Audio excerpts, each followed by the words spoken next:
Hey guys, this is Rez and the Cuban coming at you with a replay laning against Windranger mid.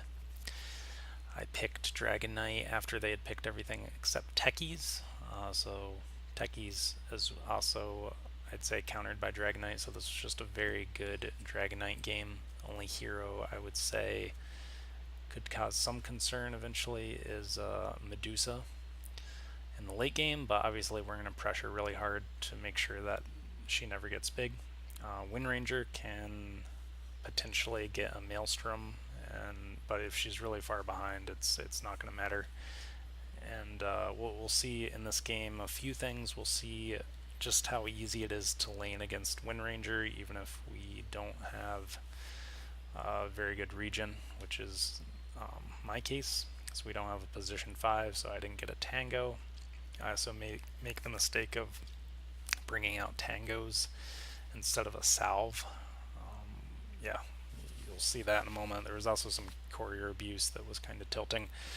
So overall, though, it ended up being a complete stomp. We took all their tier 1s and tier 2s really quickly, and I think ended the game in 23 minutes.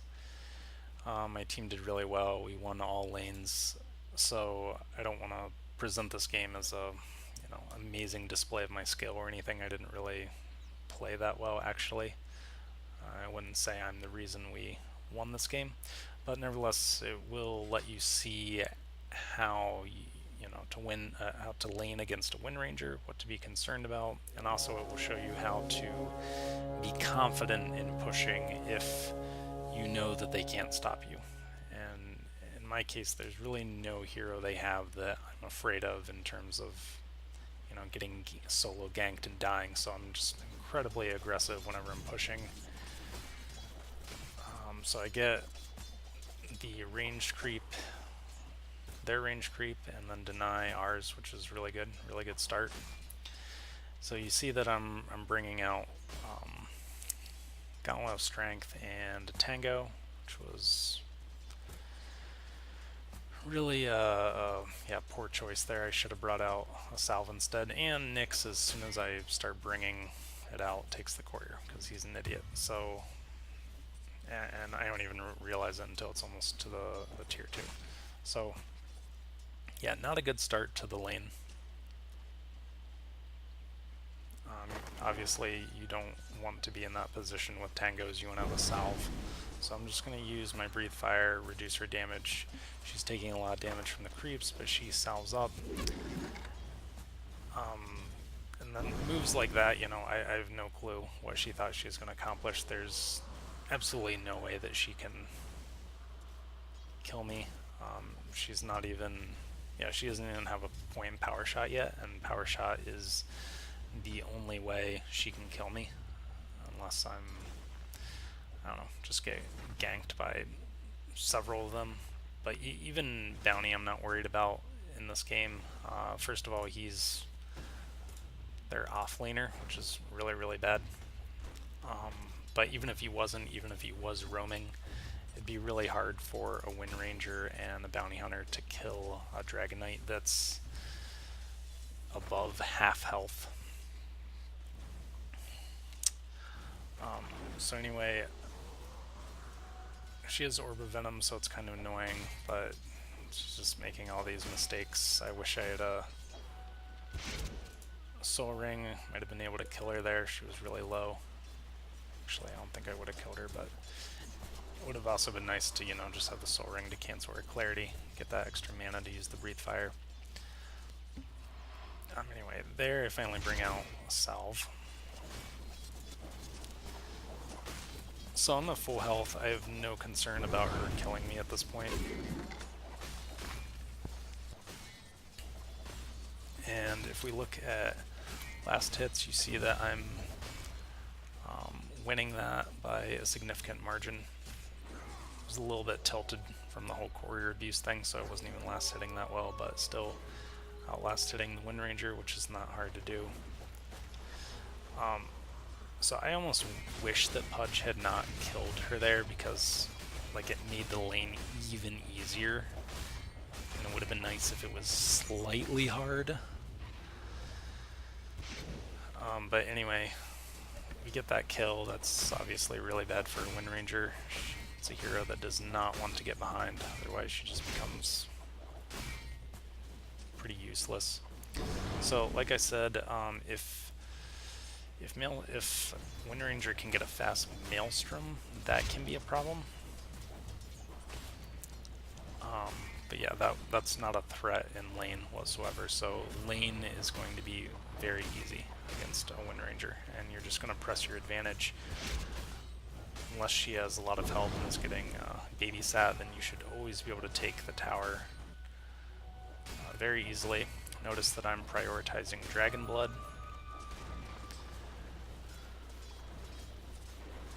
And that's just going to, make sure I'm unkillable. She actually, I think, had a ward there. I should have checked earlier.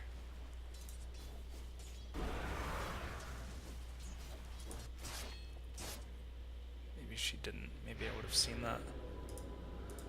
But anyway. So I get the tower pretty low here. And oh, there's something I wanted to point out. So whenever I'm trying to push, I'm right-clicking each one of the creeps, and that way it's going to apply the poison damage from Corrosive Breath to all of them, and it's going to push the lane faster. And I'm going to wait until this is just barely outside of deny range, and then I'm going to stop. So right there is basically perfect. I think if it was just a few HP lower, I'd be able to deny it. Basically, I want it right there so that whenever my dragon form's up again, I'm going to be able to get the tower very easily. Okay, now we've lost our cosmetic, which is annoying. Okay, so this just goes to show how good Dragon Knight is against Windranger. Not only is she a DD, not only does she get the power shut off, not only do I stun a creep, but she's just doing no damage to me, even with a DD. And the reason is that there's a 50% damage reduction, and I got off a Breathe Fire. I mean, almost no damage. I mean, each one of those hits was like 5 or 10 HP. It was just comically low. So if you're gonna lose the lane to a Windranger, it's because she just keeps landing these perfect power shots. She's max power shot and just keeps landing power shot after power shot. But apart from nuking you, there's really nothing she can do. And so I thought that the poison damage was going to take that, so I got cocky. That was dumb of me. I should have right-clicked it again. But anyway, she got the deny.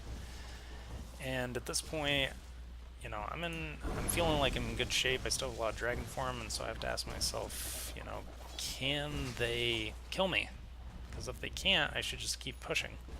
Because this is really, really tilting for an enemy team to see a Dragon Knight pushing your tier 2 at 10 minutes. And yeah, obviously their game's going very, very poorly. But yeah, I'm just gonna stay here in lane. I'm gonna keep harassing her. I'm gonna make sure that she doesn't get to free farm. And this is a mistake that a lot of Dragon Knights make. They think, okay, I've taken the tier 1, I have to go to another lane now and push. No, you absolutely don't. You can just stay in this lane and keep farming, and really that's probably the safest course of action until you get your armlet. Because it's more important to safely get a fast armlet than to die, say, taking another tier 1. Especially now in 7.13b, which is what patch this is on, they reduced tower gold even more. They also removed Dragon Knight's move speed some. So you would think that Dragon Knight has been indirectly nerfed in a few ways, or directly nerfed in the case of the move speed, and that's the case, but we're still going to see in this game how you can stomp.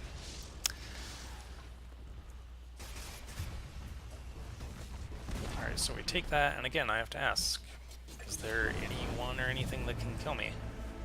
The answer is no, so I'm just gonna push that again. Obviously that's really tilting at 12 minutes if the creeps are hitting your tier 3. And Bounty at some point starts feeding or raging. Oh no, he already has. He bought back and planted wards, so he's already started griefing basically. So at this point, I'm gonna go up and push another tower because I feel like I can't die. Normally, if the game was somewhat even, I would be hesitant to go up and push this tower alone without any help. But I really don't feel like there's anyone on their team that can kill me. And in fact, this Medusa just wasn't expecting me to be able to solo her, so she didn't even have her mana shield on and died very easily. Yeah, I mean, only 686 HP, like, just, it's nothing. So Jug is only level 7, I'm level 12, I'm just thinking, alright, no reason why I want to be scared of this guy. You couldn't see it, but he was actually off my screen, I think, whenever I breathe fired, so normally I would not have breathe fired and why he's spinning. But anyway, no big deal. But basically, he had Omni Slash up, but even if he Omni Slashed me, I was near creeps, and I have my Dragon Blood maxed out, and he only, at levels, the first level is ultimate, he only has 3 strikes, so there's just, I mean, he would have done nothing to me. It would have been just terrible. It would have been embarrassing. I have 23 armor, he probably would have gotten me down to like maybe 80% or something.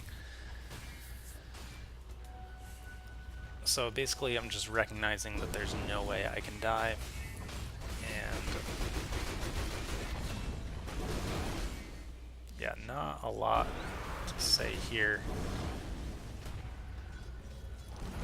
Got my armlet, kill bounty hunter, he's basically feeding now, so the game is basically over. But that game should demonstrate to you how easy it is to lane against Windranger, and also how to push your advantage, not back off, just be really aggressive when you recognize that you're in a really strong position, because that's how you want to play a Dragon Knight. You want to play aggressive, you want to push your advantage. You don't, if you're ever obviously far ahead, you know, you want to encourage your team to do things. You don't want to just sit passively and farm or wait for something to happen. Just push the advantage. And so yeah, here we are, 15 minutes, all their tier 2s are gone. They lose in 23 minutes. Bounty Hunter starts griefing and feeding. So that's basically all that I have for this game. If you have any questions, feel free to leave them in the comments.